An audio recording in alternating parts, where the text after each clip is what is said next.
Hey guys, as some of you may know, I bought a 1973 Ford F100 the other day. Welcome to part 2 of going through the truck. I'm going to be going through all the fluids, even the differential fluid, to make sure everything's good, everything's at a good level, and the quality of the fluid itself. And after going through the fluids, it's time to go through the electrical, go through the wires, see if there's any sketchy wiring, see if there's anything that might short out, and then we can get going on actually starting the truck.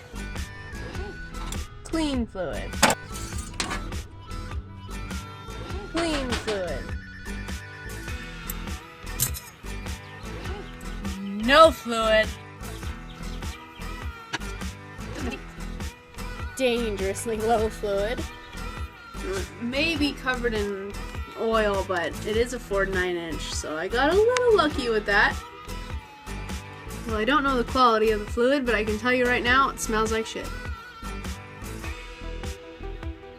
Clean fluid. Clean.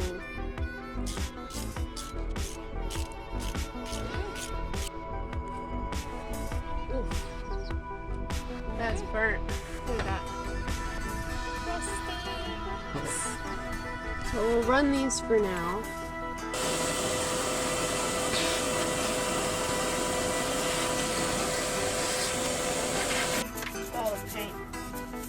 A lot of the paint is coming off, but what can you do? I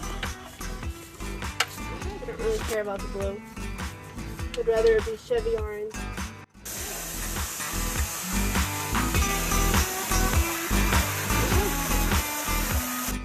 So the engine is as clean as we're going to get it today. The interior is as clean as we're going to get it today. Once we put the battery in, we'll be able to test all the lights, the roof lights, I mean, everything that's electrical except for turning the car over. The radio works. Here I go, I have to get in here. I turn the headlights on? Oh! Wow. Didn't expect those to work. 2 of those work. It's gonna need some rewiring though, it's wired up pretty sketchily. Side markers work. Tail light works. License plate light works. This one doesn't. This one works. And that one works. Can I step on the brake? No. Again, on and off? No. Nada! Yeah, it's all part of the problem. Keep them on their toes.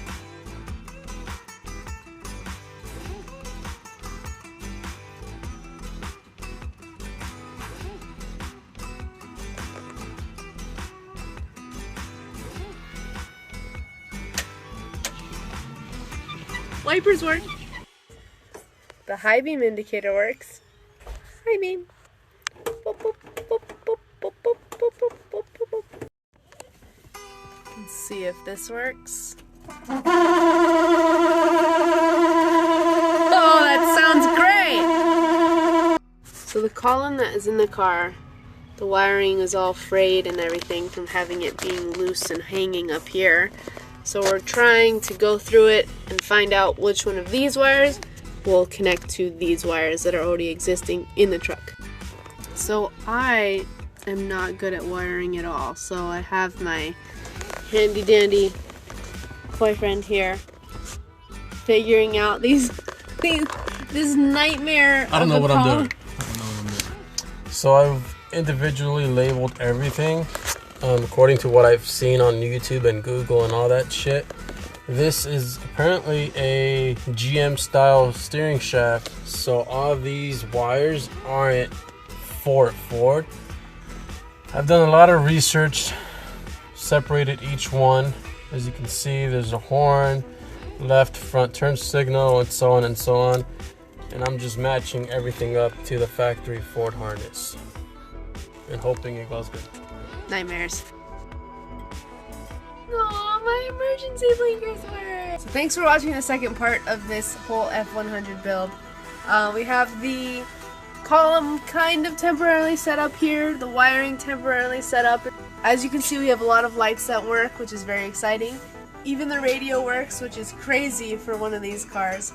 I mean, this is the first classic car that I'll actually have a working radio and working blinkers, which is, I mean, that's an upgrade in itself for me. This being a Chevy column, I'm actually going to run my old Nova steering wheel, so it's obviously not put together right now, but it's going to have Chevrolet across the front of it in this old Ford, so that's hilarious. We have the engine bay all cleaned up. It doesn't look great, but it looks a lot better, so that's going to be part of the next video.